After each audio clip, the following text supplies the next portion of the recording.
And once again, welcome back to the Conservative Commandos Radio Show with George Landreth and yours truly, Rick Trader. And we have Catherine Mortensen. She's the Vice President of Communications at an organization that, of course, you all know well, Americans for Limited Government.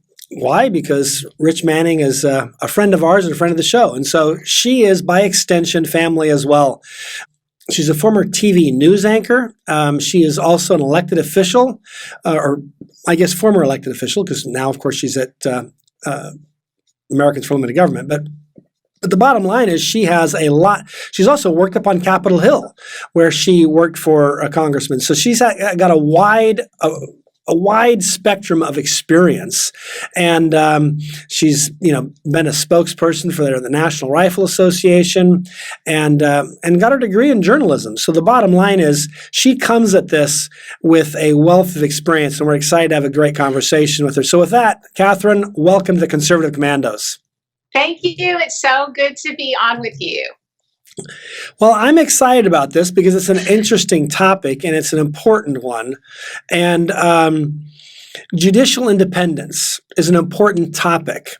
I sometimes think the word gets misused because sometimes when the left talks about judicial independence, they almost act as if what they mean is that judges should not be required to follow the law, that they should be able to do whatever they want.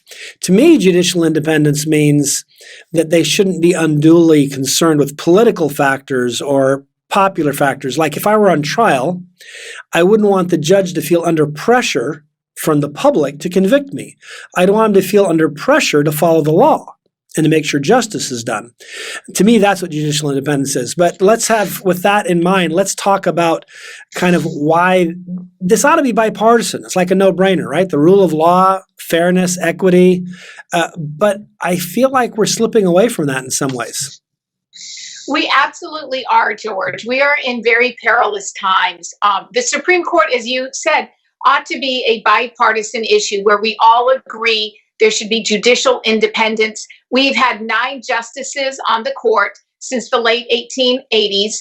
And right now, what we see are the Democrats. They've introduced a bill in the House as well as the Senate, wanting to add to that, to add to the number 9, which is, the term is called court packing. Now, this was floated out by FDR back in the 1940s. And it did not go well for FDR. He was not able to pack the court. But what he wanted to do was to one thing I just want to jump in and point out is he had super majorities in both the House and the Senate. So it wasn't an opposing party who stopped him. It was his own party who said, whoa, whoa, whoa, that's the wrong thing to do. And I think that's just an important data point. That is, and actually I did not know that, so thank you. So he wanted to pack the court to ensure that all of his giant social welfare programs would pass muster. He wanted to make sure he had friendly justices on the court. That didn't happen, but what he was successful in doing was essentially intimidating the justices, so that he said, look, if you all don't go along, I'm holding this in my pocket. I may pack the court. And he was successful in intimidating them. And I think similarly today, what we're seeing with the Democrats is they may be doing a similar intimidation move with the justices, saying, hey, look, we want to just make sure you guys pass all of our stuff, because they have majorities in the House and the Senate and the presidency. So they want to push through a bunch of things right now. And maybe they're trying to send a message to the courts. And, I think a lot of us who have watched the courts, and not even people who watch it super closely, but just sort of observers, something feels wrong with Justice Roberts. He was put on by a conservative, but I don't feel like he's ever really been in the conservative camp the entire time he's been there. And I think he may be one justice who already has been intimidated. These intimidation tactics may already be working with him. He won't bring up a firearms case, nothing related to the Second Amendment. And I have to say, why? Does he feel some intimidation from the politicians? again, we want to welcome you back. This is the Conservative Commandos Radio Show with George Landreth and yours truly, Rick Trader. And I want to give a shout out to folks who are listening to us on radio stations in Jacksonville, Tampa, and the Villages, Florida, Las Vegas, Reno, and Sparks in Nevada, Macon, Georgia, Lancaster and Pittsburgh, Boulder and Colorado Springs, Milwaukee, Wisconsin, Long Beach, California, and also seen on the AUN television network in San Francisco, Sacramento, San Jose, Silicon Valley, Wine Country, Redding, and very soon in Carson City and in Reno. Catherine Mortensen is our guest. She's the Vice President of Communications at Americans for Limited Government. We're discussing an article she wrote, Fight to Protect Judicial Independence Ought to be Bipartisan. Catherine, but it's not. It seems like one side, it's all you want to hear about. The other side is not so in favor of it.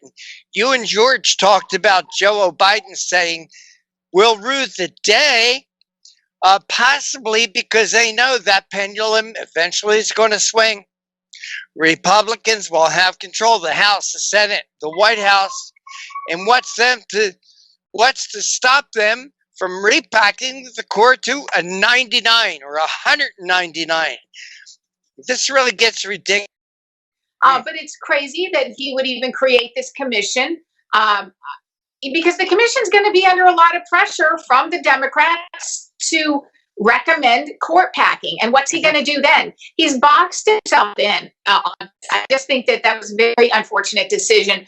And, the point of my article is this really ought to be bipartisan to protect the judicial independence. But so far, not a single Democrat has co-sponsored the legislation to protect the justices at 9. There's a bill already in the Senate. It's called SJR 9, and in the House, it is HJR 11. These are resolutions which would require the Supreme Court to be capped at 9. It would lead to a constitutional amendment. So that's where we're at. We have Republicans who have signed on to these. There's an organization that we have given our backing to called the Keep 9 organization. I'm not sure if your listeners have heard of that group, but it is dedicated solely to protecting the Supreme Court and keeping it at 9 justices. And they're doing great work. We're sending all of our people there to sign their petitions and make sure that they let their member of Congress know that they want them to sign on to this to keep the courts at 9. And it really ought to be bipartisan. And in fact, the original co-sponsor was a Democrat, Colin Peterson. He was a congressman from Minnesota. He has since lost his seat, so he's not in office. But there originally was bipartisan support. But as we have seen with so much, Rick, this city has just gone so hyper political and partisan that we can't find a single Democrat at this point who will stand up to say, let's keep the courts at 9. A few of the Democrats like Nancy Pelosi will say, oh, it's a bad idea, but she hasn't signed on to the legislation. They need to put their money where their mouth is. Yeah, Catherine, I think there's another group that's really asleep at the switch or have their heads in the sand, and that's the media. If anybody like a Donald Trump said the things that Joe Biden said and then reversed his course, can you imagine the screams and the hollers coming from the media? But the media is totally silent on this. We have such a corrupt, dishonest media in this country. They're not interested in reporting the news. All they're interested in is pushing one political agenda. Exactly. In fact, at my house, we're like a lot of people, we've got what they call it. We've cut the cords. We don't have the cable coming in. We do watch, the Netflix, the streaming videos. We just don't watch a lot of cable news at home like we used to. And we were and had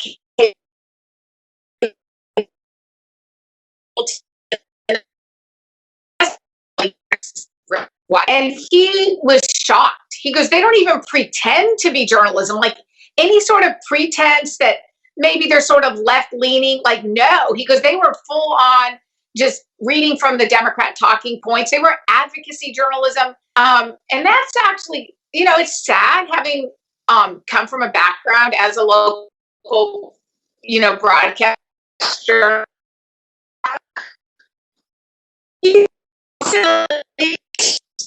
Pretend that we were. I mean, when I watched that MSNBC segment, it didn't look anything like the news that I remembered. I mean, they have just gone radical. I mean, even in the last year or two, or maybe it started in the Trump years. They just went off the cliff. Mm-hmm. Very interesting what you and George about that. Think that Roberts has been influenced by this idea.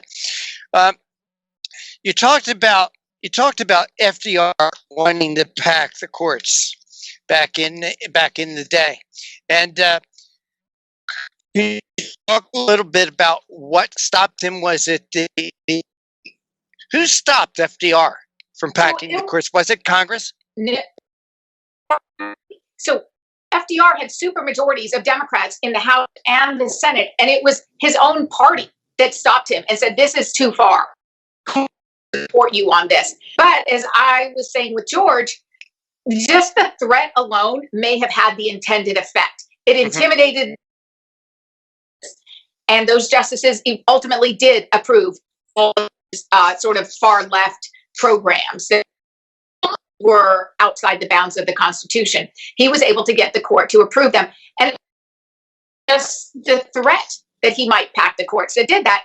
And George and I were noting that we feel like